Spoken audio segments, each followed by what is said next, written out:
Hey guys, welcome back to Amazing Amir. This is your host Amir Torne, and in this video I'll show you what's on my S10 Plus because it's my daily driver now, and I'll use it for 5 to 6 years, I suppose. So without wasting any more time, let's get into my S10 Plus. Starting out with the home screen, you're gonna notice that there's not much going on here, and for the most part, that's not my purpose. I have always treated my home screen on any phone as kind of like a hub for my most stock basic apps. So you're gonna find 3 folders on my home screen which are vital for my digital life. It includes email apps such as Gmail and Outlook, social media apps such as Instagram where I'm the most active and where you can get the latest channel updates, Twitter, I'm not active there but I'm trying to be, and WhatsApp and even Telegram. In the useful apps folder, I personally use WPS Office the most since it can open any type of Office files, and by the way, it's way lighter than Microsoft Office apps. And for sending and receiving files, I use Send Anywhere since it's fast, reliable and way safer than Share It. So to declutter my phone from junk apps, I use this app called as SD Made. It is really a helpful tool to declutter duplicate files, empty folders, even junk from uninstalled apps. So I highly recommend using any of the apps I mentioned in the useful apps folder. Finally, there's the dock below with all those essential apps that an average user uses. Moving on to the second page, this is where things start to get a little more creative and productive. The way I like to organize everything falls under what I call the grid system.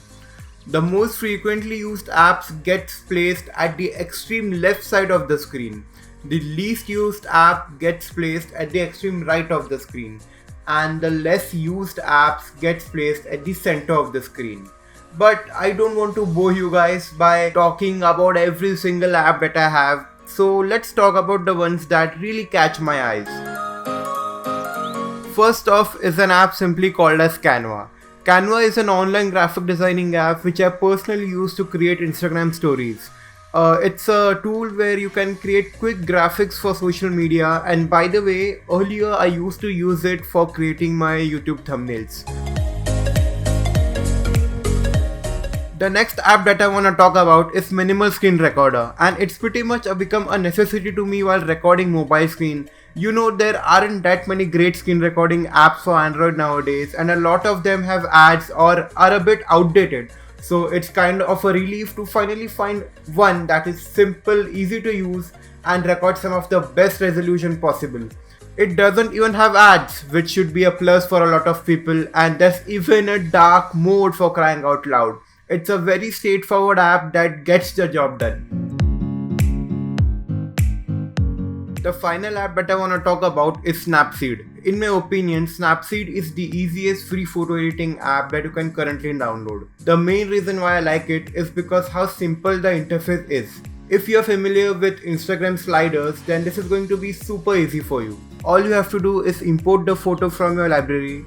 Then for the most part, I'm just going to go to styles and choose the one I like. You can even tune images, add text, even add double exposure, etc. Every picture that I post on Instagram and Instagram stories goes through this app. And that's pretty much it for what's on my S10 Plus. And I know this is not a jaw-dropping setup or an exciting setup you have ever seen, but I like how clean and minimalistic it is and how it keeps you productive throughout your digital life, and that's the main motive of this setup, to keep your digital life productive and not focusing on distractions. And I hope you enjoyed this content and hope that you would like this content in the future. And that's it from my side. Peace out.